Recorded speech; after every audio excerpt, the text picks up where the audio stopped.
Hey ladies and gentlemen, welcome back to the shop. This week we are going to clean and reorganize the shop. I've got to find a place for that new joiner planer as well as clean up the mess.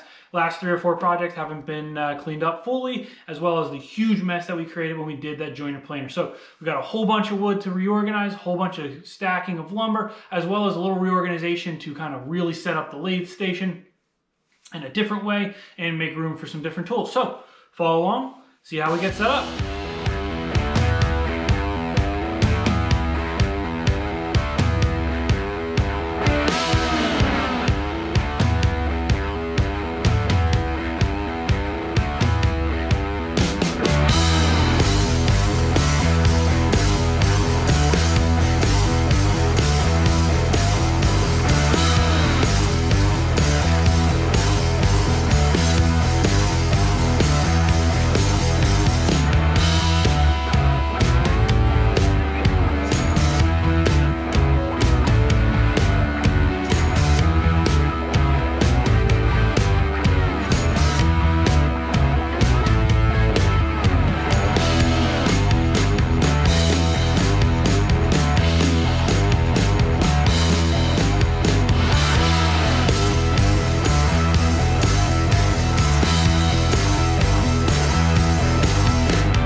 Alright, so as cool as it is, and even if you're my biggest fan, watching me clean is actually kind of boring. So what we're going to do is a little movie magic, and I am going to clean up the rest of this, and you guys are going to skip ahead to a clean shop. So with that said, let's skip ahead.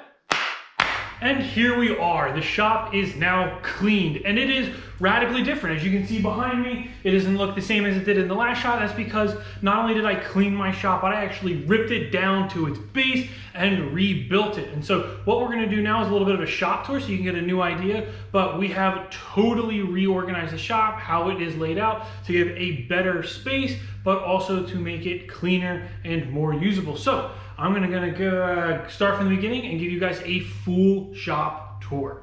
So with that, let's get going. So the first thing to know about my shop is that it is upstairs, and that is a key thing to understand. My shop is actually a 2nd story shop, and so every piece of wood, every piece of equipment that comes up has to come up those stairs. And so what we're gonna do is we're gonna start on our left and work clockwise. So to start us off, we have the jointer planer. Again, not a new tool you saw in our last video. And this is going to be its new space. It's got the cyclone under it. The shop vac is gonna be going on the other side. All of this stuff right here is trash. It just has to go out to the trash tonight. Just haven't taken it out of the shop yet because it has been raining. I don't want the cardboard to get all wet as it waits for the recycling. And so this is where the jointer planer is going to live, as well as all the tools. And then right behind that is the grinder. This is actually the grinder that has always lived in the shop, but this is actually getting a new home in my little shop. And I'll show you later where the new grinder is, but this grinder is simply here because I haven't taken it to my new shop yet. Here we have all of our chainsaw gear. Got my chaps and my helmet, all my safety equipment, all my daily use items. Got my chainsaw, got my Alaskan mill, my gas, and then I'm sitting on my anchor seal so that I can seal all of my wood up. And all of this lives right here because it's super easy. I can just come right up the stairs, grab my saw, go salvage some wood, or do some cutting if I need to. Here we have the drill press, old and trusty, keeps on going, but now it has a new home. I built a stand for it out of leftover wood. This is the old legs off of my lathe stand from my last lathe. They've just been laying around the shop again for about 4 years now, 3 years now. They've been thrown around the floor, and so them, some leftover 2x4s and some scrap plywood, and we have a fully functioning drill press stand. So this is here. Again, all the bits are just thrown here. I do need to work on organizing that. The shop isn't fully clean, but it is back up and running. And so this little cart just gives the drill press its own spot and its own space. So here in the center of the shop, not much has changed. My assembly table is in the same spot as is my table saw. The only difference is that there's no more junk around it. I can walk in the back here. There's not slabs of lumber, and on the bottom of the table is no longer filled with storage. Right below there right now is my lathe and a cabinet. Again, they have to go to my little shop, but they are empty at the moment, so they are here just chilling there. And again, I've got some stuff on the table ready for our next project to get started. And then I have moved my music cabinet. So this cabinet literally just holds a iPad and an old guitar amp, but it does get music in the shop, and so that has moved down and over to here. And then the cabinet is filled with all my finishes. So all my spray paint and all of my other wood finishes live in this cabinet. But again, space that was formerly taken up by lumber and just kind of dead rack is now able to be used, and I have full access to this assembly table.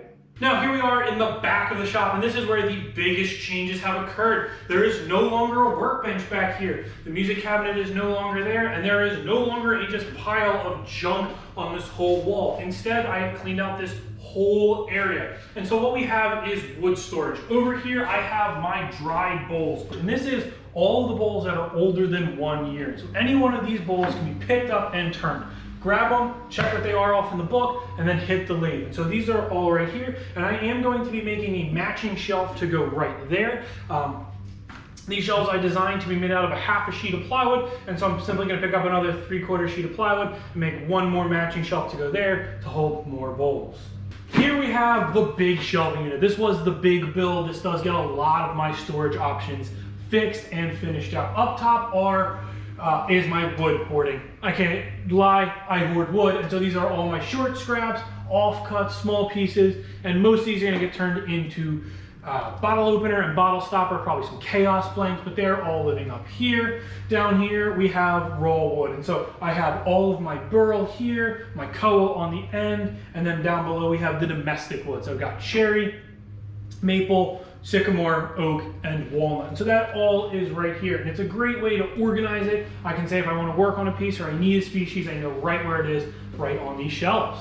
In the same vein as not wanting to create a mess, all of my tall lumber, which I have traditionally held horizontally, which creates a big mess with me stepping over it, is now stored vertically. And so I have walnut and oak and maple and sycamore, and all my big slabs and tall pieces of wood are now stored in this closet. And again, I never had access to this closet before because of all the junk that was in front of it. And so having it here, having access to this, allows all of this wood to go vertically, which gives me more space in the shop, but also more organization. If I need a big piece of walnut, I need one of my walnut stays, or I want a slab of sycamore, some of these cool curly slabs, I've got them back in this closet, stored out of the way so that they're no longer creating a clutter, but so that they're nice and neatly organized.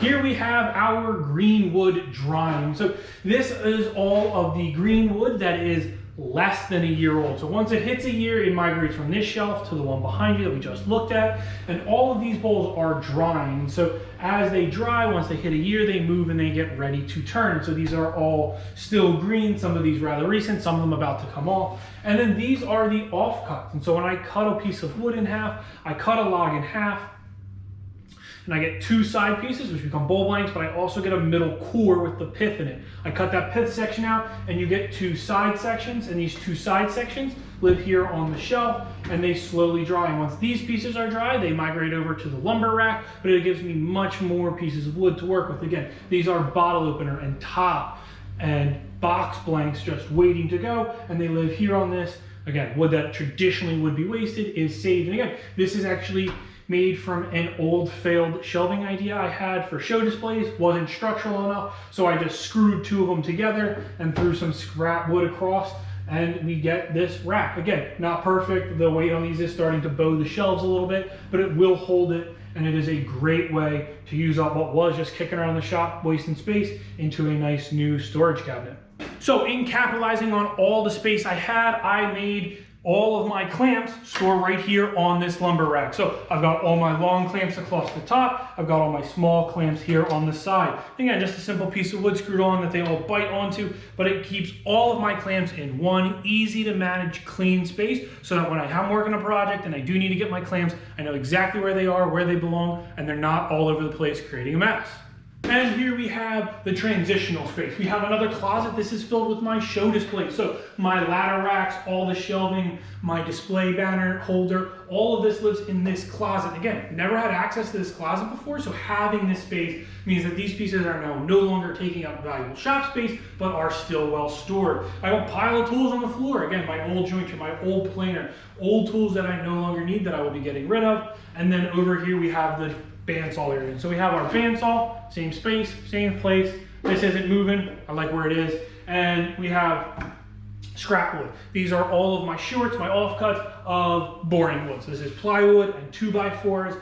And I keep this wood around because this is what I make random projects out of. Again, the storage rack for the green wood, the drill press stand, all of that came from just random little shorts that I keep. And I keep a lot of this for making jigs and making templates and all that. So that all lives right here. I've got my air filter cart and some new filters to get this thing cleaned up, because as you can see, that is a little dusty.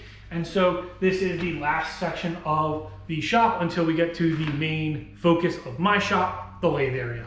And so this is the last part of the shop and my main focus for my shop. It's my lathe area. And so the big change here is that we have added a workbench. The workbench that used to be against my back wall has been emptied out, all the tools, all the junk taken off of it, and it has been moved over here. And so we still have our vices and we still have the storage, but instead of holding tools that I don't use, I've got a section for sanding, a section for casting, a section for coring, and then I've also put my grinder on here. So I took the grinder from my small shop that wasn't mounted on anything but a plate, and that is now over here, and that is where we will be doing all the sharpening, as well as I have a whole table slab to work with, and this is where we are going to put blanks together. This is where we're doing glue ups and casting, but it's also where we're going to be able to put on face plates, do chuck work, and so all of that is stored on this bench so that it all now has a spot to live, so that we have everything together. Again, the lathe area is over here, the wood, traditional flat woodworking is over there, and hopefully with a little more plastic like what I have up on here around,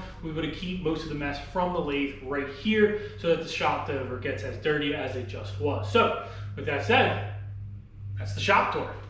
And so there we have it. What might have been a very boring video of just watching me clean this shop for 7 days turns into a shop tour. So you guys can get an idea of how my shop is laid out, how everything is, where everything is, and how it is now different than it used to be. Again, we no longer are working in this section of the shop. This section of the shop is mainly wood storage, and it's really important that it is all now out, because now I can see what wood I have. I might have thought that I didn't have that much wood, but when you put it on a shelf and you see that I literally have all of this wood, plus the wood in there, plus the wood on the rack, you start to realize that, wow, I actually have plenty of wood, and this is all the wood that is drying in the shop, not counting the whole log yard, as well as some of the slabs that I have out back. With that said, ladies and gentlemen, if you enjoyed the video, please give it a thumbs up. If you like the channel, please consider subscribing. And as always, have a great day.